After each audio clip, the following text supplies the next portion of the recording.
Hi guys, welcome to the second video, and today I'm going to share with you a technique that you can use to make sure that you finish a particular subject in the amount of time that you have allotted to it, thus making sure that you complete your 19 subject schedule on time. Now in my last video, I shared the shortened 3, 4 and 5 month schedules, and I got a lot of responses who felt that these schedules were a bit too hard to follow. Now, before you dismiss these schedules altogether, I will urge you to please try doing just one subject at least in the number of days allotted to it according to my 3 month schedule, using the technique that I'm going to teach you today. Because let's take the example of a subject like physiology, which a 6 month schedule, a typical 6 month schedule will have 12 days for it, and my schedule has only 6 days for it. If you are able to complete it in the next 6 days, then you will just have saved yourself 6 whole days, which is just a massive amount of time. The 6 days might not seem like much right now, but in December, when you have already finished reading all the subjects 3-4 times, believe me, you will be in a position to complete 6 subjects in 6 days. So the same 6 days will be worth much more in December, when you will be able to get an entire additional reading for 6 subjects, as compared to now, when in those 6 days you would have completed only half a subject. Anyway, without further ado, let's dive straight into today's technique. In my last video, I had claimed to complete surgery in a span of 7 days, and that included reading the notes, solving the question bank, and adding all the extra points from the question bank to the notes. So I thought it would be a good idea to use surgery as an example for today. So regardless of whichever schedule you're following, let's say you decide to take up surgery as your next subject. You open your schedule and you see that it has so and so number of days allotted to it. Now, how do you make sure that the subject of surgery is divided equally among those 7 days? How do you make sure that on the 8th day you are done with surgery completely? And this is what I'm going to show you today. I'm going to show you one technique that you can use to make sure that you complete a particular subject in the days that you have allotted for it. So the way we're going to do this is actually I'm going to show you guys on the phone in the app how this is done. Now here we have the Marrow app. I keep mentioning Marrow and DAMS a lot, but that is because I was a DAMS and Marrow student. But everything that I talk about is applicable across all platforms, including this technique. So the first thing we will do is go to the question bank and search for surgery. Here it is, 0 out of 45 modules. Now whatever subject you decide to do this with, you will see that all the modules have written outside them how many questions it has. Like this first one has 17 MCQs, the second one has 21, third one has 18, the fourth one has 34, the fifth one has 46, the sixth one has 17, and this goes on for all the modules. So the first step is actually to calculate the total of all these MCQs. That is 17 plus 21 plus 18 plus 34 plus 46 plus 17. And that is what I have done over here. You can see that I have added the same numbers over here, 17 plus 24 plus 18 plus 46, all the way to the bottom. That is 42 plus 21 plus 28 plus 17 plus 14. And that gives us a total of 1169. Once we have this total of all the MCQs for surgery, what we do is we go to our schedule. Now in our schedule you can see over here that for surgery we have a total of 7 days.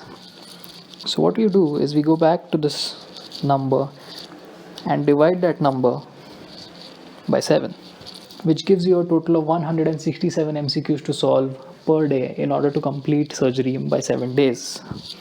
Now you go back to the Marrow app and select enough number of modules to do in a day so that you can achieve your target of 167. Now as an example, I'm going to choose these 4 modules of breast along with these 3 modules of cardiothoracic and vascular surgery. Now if I were to add the number of MCQs in all those modules, then I would get a total of 181 MCQs. This is definitely more than 167, so we are good to go. Now the reason that I have chosen breast followed by vascular surgery instead of choosing these 4 modules of breast as well as some additional modules of GIT till I hit my target of 167 is because both breast and GIT are heavy topics. Try as much as possible to choose on the same day some heavy topics and some light topics. This way you don't have some days on which you have particularly heavy topics and other days on which you have particularly light topics together. That is the technique that you can use not just for surgery but for all these subjects, and not just on marrow but on any question bank. So that was the technique, and I hope you'll be able to put it to good use. Now there's two more things that I want to address in this video because they are related to this topic. The first one is that some of you may have a question if you're supposed to read all the topics together and then solve all their modules together, or are you supposed to do it topic, then it's module, then it's topic, then it's module, then it's topic, then it's module. Now I'm actually in favor of the latter, and I'll tell you why. Reading the notes is a relatively simple process, whereas solving the question bank is draining both intellectually as well as physically, especially if you're adding all the extra points from the question bank to your notes. So if you decide to read all the topics for a day together and then sit to solve the modules, what may happen is that reading the notes part of the day might go just fine, but when you sit down to solve the modules, after one or two modules you'll be very drained, and you may not be able to complete your modules for a day, or worse, you may be able to complete them, but the quality of solving those modules will drop. I know some of you may be thinking, what is the point of solving a question bank module if I have just read the same topic 5 minutes ago? But believe me, even if you have just read a topic 5 minutes ago and you sit down to solve its module, it is still very difficult to get all the questions correct. Besides, the objective of your first reading is not to remember everything for the NEET, but to set yourself up for a great second reading. And that's what you're doing over here. With great attentiveness, you're solving the QBank module and adding a few points to your notes so that when you sit for your second reading, your notes are absolute gold standard. When you sit down for your second reading or any of the further revisions, there should be no question of even requiring to look anywhere outside of your notes. That is what is the objective of your first reading, to make sure that your notes are enhanced to such a level that you can completely trust them during your revisions. The second thing that I wanted to talk about is about the subject-wise tests. Now, whatever test series you may be following, there are some subject-wise tests that are available to you right from the month of March.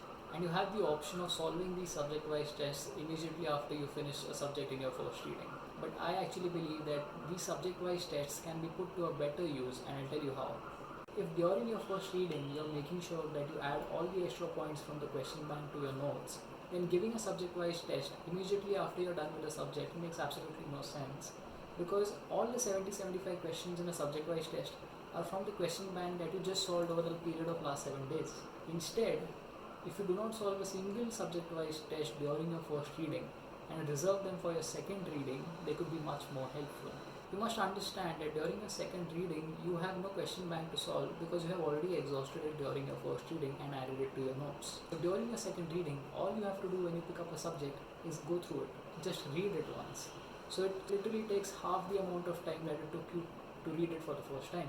But you have no way to know how well you have studied it right now, and that is when the subject-wise test comes in handy. If you give your subject-wise test at the end of your second reading, not only do you get a sense of closure because you just read a subject and gave its test, but you also come to know what your weak topics are in that particular subject even after reading it twice.